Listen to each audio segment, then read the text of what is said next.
dinner, my father told me, "What does it feel like to be a failure without a wife and without children?" While the family laughed. So I said, "What does it feel like that this failure is going to stop paying your bills?" My father looked me dead in the eye and asked, "What does it feel like to be a failure without a wife and without children?" The whole table erupted in laughter. My sister was literally wiping tears. So I smiled, set down my fork, and said, "What does it feel like knowing this failure is going to stop paying all your bills?" The laughter died instantly. I'm 34, single, no kids, and apparently the family disappointment. Meanwhile, I'm a senior data analyst pulling 6 figures while my married siblings can barely keep their heads above water. But every family gathering, it's the same script. When are you settling down? Don't you want kids? Your biological clock is ticking. That Sunday started normal enough. Mom's pot roast, Dad's expensive wine that I bought, my sister Jennifer and her husband, my brother Marcus with his wife and 2 kids. The usual faces, the usual judgment. Halfway through dinner, Jennifer started, "So, still no girlfriend? You're not getting any younger." I kept eating. Marcus chimed in, "Maybe you're too picky. Lower your standards a bit." I took a sip of water. Then Dad put down his wine glass, that wine I paid for, and delivered his line. "Seriously though, what does it feel like to be a failure without a wife and without children?" The table exploded. Jennifer snorted wine through her nose. Marcus high-fived Dad. Mom covered her mouth, trying not to laugh, but clearly amused. Even the kids were giggling, though they had no idea why. They were performing for each other, and I was the punchline. I looked around at these people, the same people who'd been draining my bank account for years. Dad's mortgage when he was 3 months behind. Jennifer's car payment when she couldn't make it. Marcus's credit card debt. Mom's medical bills. Emergency after emergency. Always my problem to solve. I set my fork down slowly, smiled. "That's really funny, Dad, but I have a question for you." His grin was still wide. "What does it feel like knowing this failure is going to stop paying all your bills?" You could hear the air leave the room. Dad's smile froze. "What are you talking about?"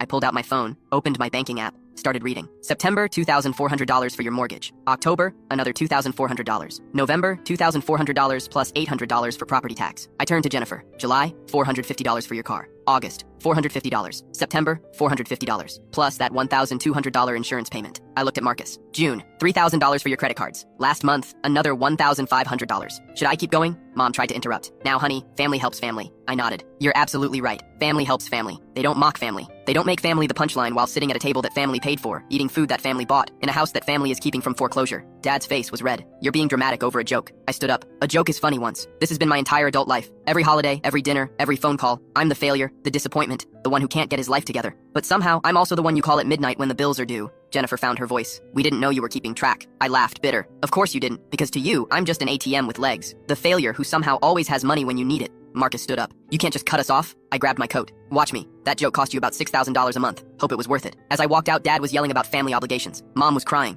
Jennifer was frantically trying to calculate her budget. I got in my car, that reliable car I owned outright, and drove. Click the link in my profile to watch the exciting follow-up.